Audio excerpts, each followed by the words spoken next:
What's happening? This is Larry Loudpack bringing you the latest in cannabis news and culture. And here with my man, Malik the manager. And your girlfriend's favorite. You know that. And this is Fuego News. Let's get it. California. Hey, okay, so California lawmakers have approved a bill to legalize cannabis cafes in the state. Okay, so you can sip some coffee and smoke one or what? So this is or like what's going Amsterdam cafes. This proposal would allow on-site marijuana consumption at licensed businesses that could also offer non-cannabis food and non-alcoholic drinks. Okay. And host live events such as concerts if they get the permission from the local government. So it's just a smoking permit where people can smoke in the business and then you can also serve other things. Yeah, because apparently right now, dispensaries, people can smoke in the dispensaries in California. It's legal. It's not a separate license though? Okay, under current state law, consumers can consume cannabis at a dispensary, but dispensaries can't legally sell non-cannabis products like coffee, food. Okay, so That's crazy. So dispensaries can legally set up a smoking area, but I think they can also tell you you're not allowed to smoke if they want to. If they want to have Yes, that. because most dispensaries, I don't think they let you light up right there in the store. For a lot of the ones that I've seen, there's like a separate area where they go and kick it and smoke type shit. Yes. I fuck with a good cafe or something, and if you can watch some live music and you can get some food. And this is going to just add to the entertainment industry in California, bro. It Simple really as needs, that. All it needs to be right now is like there's so many people focusing on like making it a marijuana forward business instead of just like this is a cafe and we allow like a lounge. We allow weed, we allow this and that, but this is just a venue. But that's how they're kind of giving us the forefront of it. This is where we're getting to. Yeah. Right now, everybody's so excited about the weed part. Like eventually, it's gonna be like Amsterdam or Europe, where you can just be in a place and just light up a joint, and it's just like having a drink. It's not like a big deal about either of them. You know what I'm saying? This is just a place where you're allowed to do that. And maybe some people are smoking something else or spliffing it or, doing this and that. But it's just like a casino where you're allowed to smoke tobacco all the time and drink and partake in all these different things. At some point, they're going to allow you to just light up a joint in there. How do you feel about the local jurisdictions basically like monitoring it and... You know what I'm saying? Well, that's how it's always been, and I think that's probably good because if there's people that are going to be against it, I would rather them just enact something locally where they are because more people agree with them where they are than trying to push something on a state level. Because, if they have the power within their own jurisdiction, then a lot of people are satisfied with that. Mm-hmm. And they're going to stay where they're at and be like, all right, you guys can have your weed out there. We don't allow it here. And Oregon does that as well. West Hollywood already has some lounges over there. Yeah. But we have dry counties here, too. Like we have counties in Oregon that don't allow dispensaries. So, and because they just voted as a city. They just not messing with it. It's just some local municipality shit where they're like, nah, we're not fucking with it. We're going to like remove ourselves from this amendment. I mean, it makes sense because every city has its own kind of economy. Mm-hmm. Right. So it's really what benefits that city's infrastructure and economy, or just ethos in general, of how everybody thinks and feels, and kind of because if you go out to certain country towns out here, most of the people are feeling pretty similarly because they all have similar interests because of their maybe it's like the river that they all get water from is getting polluted. So a lot of them are down to vote to enact a pollution, restriction or something like that because it's affecting them locally. Yeah. The same way that certain things just happen to affect, one town. Yeah. But they already in California allowed music venues to let you smoke weed. Yeah. So but they didn't allow you to serve all of those things. Serve it. So like they're saying you got to have the weed and the non-cannabis products in like separate areas. Right. And now you can just be free with it. You can just smoke with your food and whatever. What I'm saying? With whatever. Okay, that's cool. That's a vibe, bro. Hey. So apparently there was a gifting party exchange with a company called High Bazaar. A gifting exchange. A gifting party, basically. So they had their customers come in. Their customers bought $20 tickets. This is in California? Connecticut. Attendees could gain entry to the event to buy accessories or other items and receive cannabis gifts on the side in an attempt to, what they're saying, cut corners. avoiding the law requiring sellers to have a license. It's almost like a raffle ticket. Yes. Okay. They said they banned cannabis gifting events in 2022. Connecticut did. But he, you know what I'm saying, was trying to just go through some kind of loophole. You know what I'm saying? Well, that's what we've always done. I mean, back in the day, we were doing donations. Hey, I'm gonna donate you this herb, and then if you can donate some money into that bucket over there, then we're good. And we just did a donation. Can't continue running gifting parties. However, the parties will not resemble what they used to be. Oh, okay. Yeah. So you gotta tighten up. He like, yeah, nah, y'all could do it.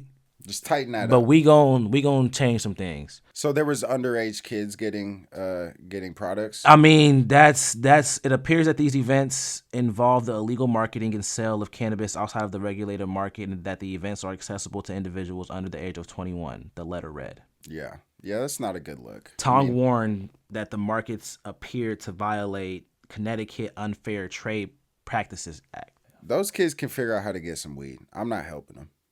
Yeah. Yeah, they got it. Yeah. I'm good. Yeah. And to be honest with you, we're in the age of cool parents.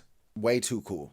Letting them smoke in the house 14, 15. Hey, at least they're doing it here and not somewhere else where it's dangerous. Are you going to allow him to develop his brain or her brain? Or at least try to sneak around some shit. At least make it harder. You know what I'm saying? So cannabis tops alcohol as Americans' daily drug of choice, according to a new study. Yeah, I've seen that multiple times. Yeah, they've been saying this, but these are like legit these studies are polls now? Where there's just a lot of polls out. So the first time on record, they say, just a couple days ago, officially, cannabis has outpaced alcohol as the daily drug of choice. In 2022, there was... Okay, hold on, stop. What's up? I don't like how they're calling marijuana a drug. It is a drug. Are we going to keep on calling it a drug? It is 100% a drug.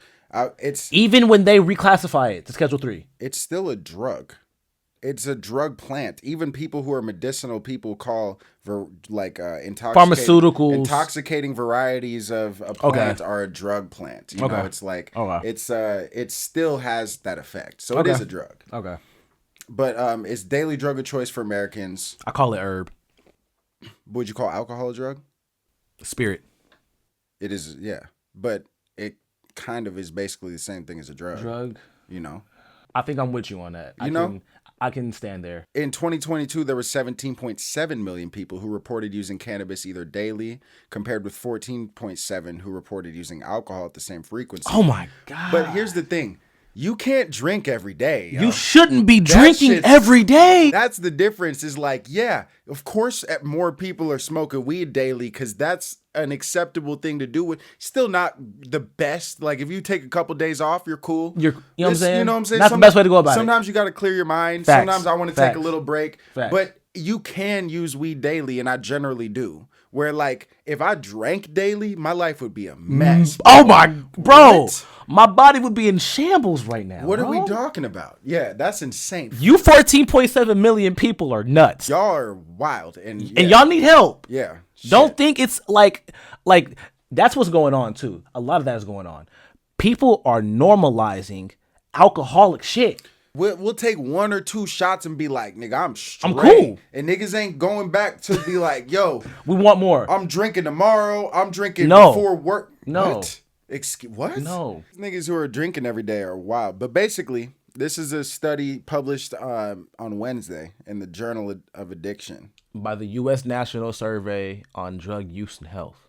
There's a lot of different surveys and polls that they've done showing similar results, but this is the first one that's kind of this official with this big of a group to actually poll. You watched that Joe Rogan and Terrence Howard? Nigga, I'm still high off that shit. There was a new bill that would remove Louisiana universities from having their cannabis cultivation licenses.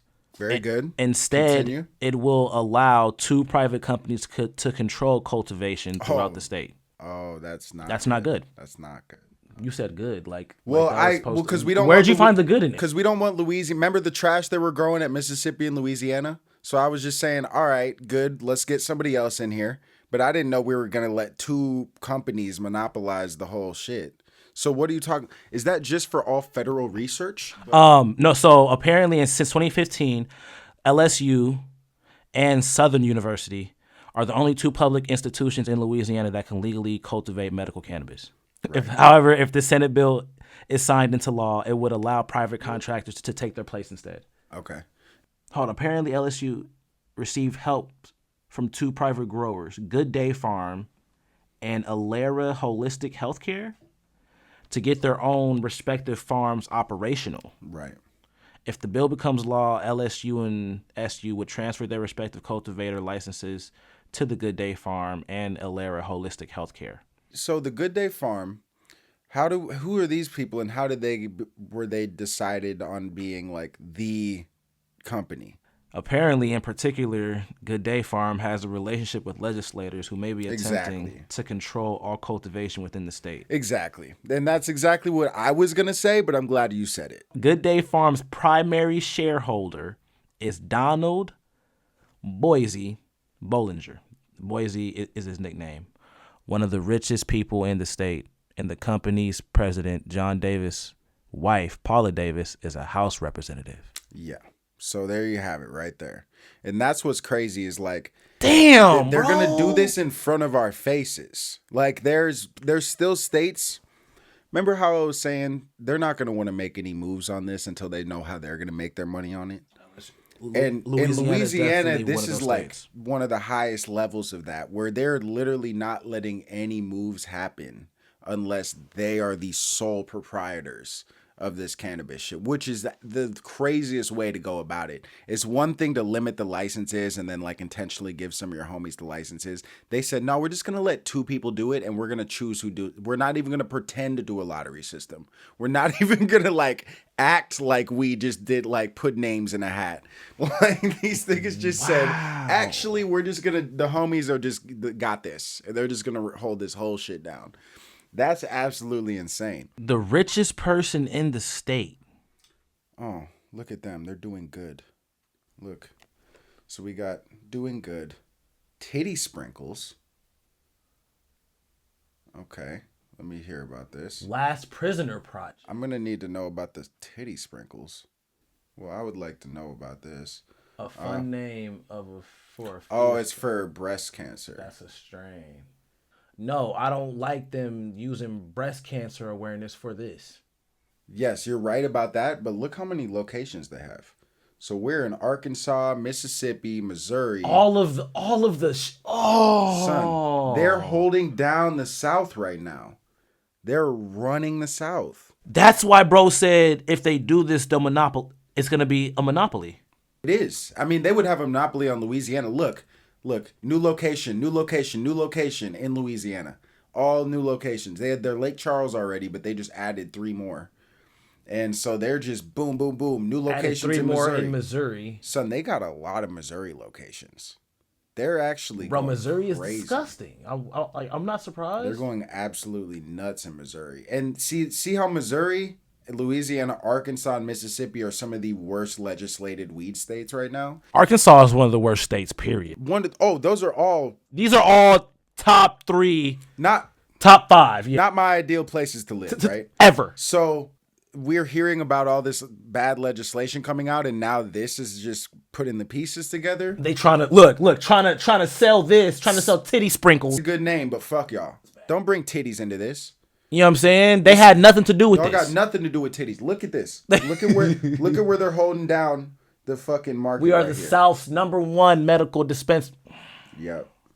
I don't know how we generally are actually going to stop this. Like, it's going to be really hard for people. Yeah, bro, how do we?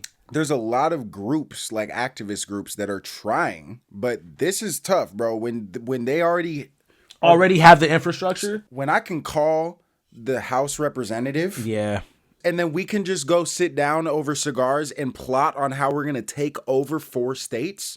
I don't know how a regular activist group comes about that and like really overpowers. And the main way I think we can do it is to get the narrative out. So we need to make a documentary about this type shit. Like we need a documentary showing how corrupt people are in this industry. We got to pay attention to this. Son, we need a surviving good day for the weed industry right now. Surviving good day. Because that's how you get a narrative out there, right? You're right. put it into a documentary, people consume it and see how fucked up it is, and then they start tweeting about it, talking about it. Then you put out a petition, and then people sign that petition. Then you bring that to your state senate. What about Alera Holistic Healthcare? What kind of fuckery? You know it's going to be the same shit, bro. Since 2018, there's been this loophole in this farm bill that's been allowing people to just bring weed wherever if the state did not tighten up on their own local shit. So Minnesota was going crazy because of the farm bill that passed in 2018. So people have just been able to take packs in there, and there's been such a big loophole with the fact that you don't know if it's hemp or cannabis. It's the same plant, but it's just they can't test it. And it's funny you say that because it's crazy. I found this Instagram page. I ain't even gonna give up bro's information like that. I'll show you after. But he has a setup. He has it set up to where bro is shipping carts, yes, dabs, weed. That's happening all over. Like on a public internet platform. And yes, I'm like, that's what I'm saying. So that is because of the farm bill. And right now the House is trying to put an end to that. So the House is trying to amend the farm bill right now to tighten up on this 6 years later, by the way. 6 years later after everybody ran it the fuck up. I believe they passed that so they can make some money off of some packs for a while legally. Yes. Let it go for 6 years, and then finally it gets amended. But they didn't start the farm bill. They just failed to tighten up their own state legislation to tighten up those loopholes. So they were like, I mean, I don't know what we can do about this. And just meanwhile, everybody's running it the fuck up. I've been trying to figure out like, how are people selling weed on the internet like this? And it's like, oh, LLCs, different states. It comes down to your state, your location, because different states have different laws. Yes. And then federally, it's really hard to enforce anything, even if it is an intoxicating product. Because they just don't understand the conversion between THCA and THC. So they allowed the intoxicating parts of cannabis to be legal within the bill that was just trying to allow non-intoxicating hemp. So within that, they actually allowed intoxicating things as well, such as the THCA, the different Delta 8s and 9s and different things like that. They thought they were getting rid of it. So now, if the amendment makes it through a polarized House and a divided Congress, it would end America's brief experiment with nationally legal cannabis. So the language added to the House version of the Farm Bill by Mary Miller, representative Republican from Illinois, in effect repeals a sweeping legal change passed by an all-Republican coalition in 2018's Farm Bill. So that previous bill made it easier for American farmers to grow non-intoxicating varieties of cannabis, defined as hemp. But the vagueness in the law's wording, combined with the fact that the intoxicating and non-intoxicating varieties of cannabis are functionally the same plant, allowed the evolution over the past 6 years of something not seen in America since the Gilded Age. Like, bro, this is absolutely nuts that they let this happen. That's hilarious. That's really funny. And once again, like, they need individuals that are truly educated in these fields and in this economy to actually help them word it correctly. To be honest with you, none of them know, because none of them understand why. Like, and it's crazy because, like, they are so adamant about us staying on top of details and research and being attentive to words and shit like that. But you guys are showing your white ass all the time when you talk like this. All the time. And they tried to do this last year. So they tried to tighten it up. It got shot down last year. But right now, they're essentially trying to get rid of Delta 8. They don't want people to be able to sell Delta 8 anymore federally. What's that going to do? Yeah, I don't know if this is going to be good or not, because they're just confused overall. They're confused with scheduling. They're confused with even how to define a lot of the cannabinoids and all of the compounds that are within the plant. They're confused on how to, like, do local municipality votes or how to do, like, statewide legislation. Like, they don't understand the difference between concentrates and all this shit. So, like, how do we need to form some sort of board of people that are experienced in this legacy industry and the side of things where like they genuinely understand these compounds and what they're talking about. And we need to then use that board of people to propose things to these like representatives. These companies don't want a cannabis union. If we took Kevin Jodrey and Frenchie and like certain people who have been running testing facilities and people that have been in charge of actual cultivations in certain places that are like higher up in experienced in the industry, such as Kevin and all these people, like you could form a coalition of people that can actually like kind of review the legislation that these people are proposing and come back with all of what's wrong with it and how to fix that. And how to fix it. You know what I'm saying? Like, and they just haven't even done that, which seems like the most straightforward, simplest thing you would do.